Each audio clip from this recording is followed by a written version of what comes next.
Hey everyone, I'm Wyatt, your local Skyline forecaster. And you know, the other day I was thinking, the Honolulu Skyline is famous, or perhaps infamous, for being one of Hawaii's most expensive infrastructure projects. But now that we have this state-of-the-art train system, moving people back and forth between shops and businesses and jobs and whatnot, don't you think that maybe some of that cost might be recuperated by the train stimulating our economy? And that's something trains do, right? Well, let's find out. The Skyline is considered a type of rapid transit system.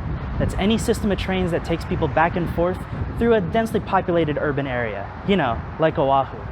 These can come in all sorts of forms, from subways to metros to, yes, even elevated rail systems. Now, rapid transit systems can be found in cities all over the world, and researchers like to look into those systems and write about how they affect their local communities.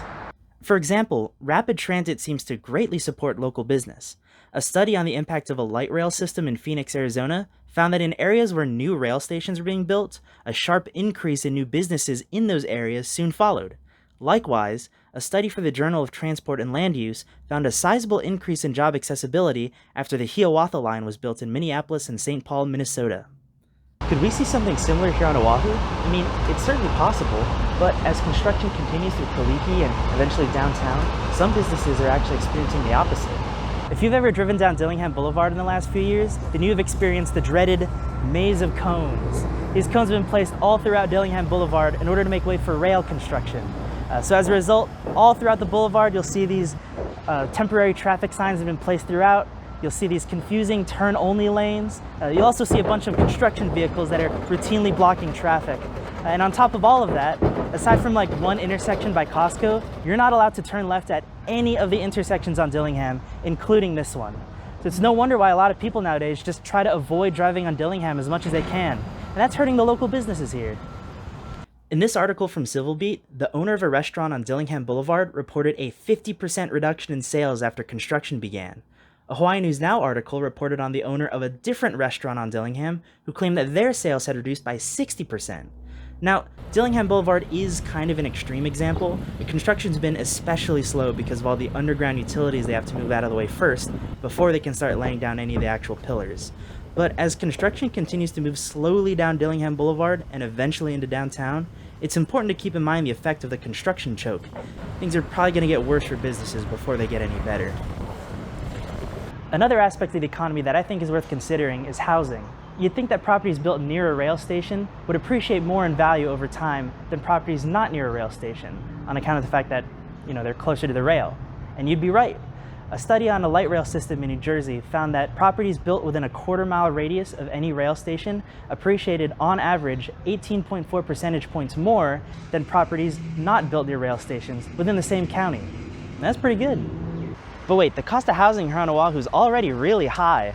Is the Skyline just going to encourage prices to go even higher? Okay, the housing crisis and the many variables that affect the local housing market are well beyond the scope of this video. But what I can say is that while Skyline may be appreciating property values, it is also encouraging more development for new housing altogether. A notable example of this is Ho'opili, a massive mixed-use development project that's being built right up along Honolulu Station and Keone'ai Station. There's also the Keavalu development, which is being built atop a 3.8-acre strip of land in Waipahu that is serviced by the Waipahu Transit Center's Pohala Station.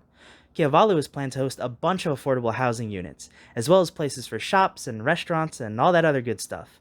Unfortunately though, like I mentioned earlier, more construction means a lot more disruption for local businesses, even if temporarily.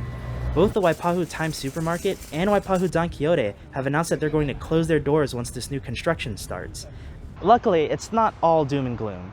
Back in July of 2024, the City and County of Honolulu started a program that gives small businesses that meet certain requirements $10,000 a year in order to make up for lost revenue due to rail construction. So if there's a business that you like that's either near the Skyline or about to be near the Skyline, consider showing them your support. Remember, Skyline means construction. That's construction of new rail, of new houses, of new businesses. Now, that's not going to be great for the businesses that are currently near the Skyline, but once the dust settles and the cones are cleared, we will finally, hopefully, be able to start enjoying some of those economic benefits that rapid transit seems to bring everywhere else. And yeah, that's pretty much it from me. I've been Wyatt, your local Skyline forecaster, reminding you that sometimes life can feel like a maze of cones. So just follow the signs. You'll get to where you're going eventually. Aloha.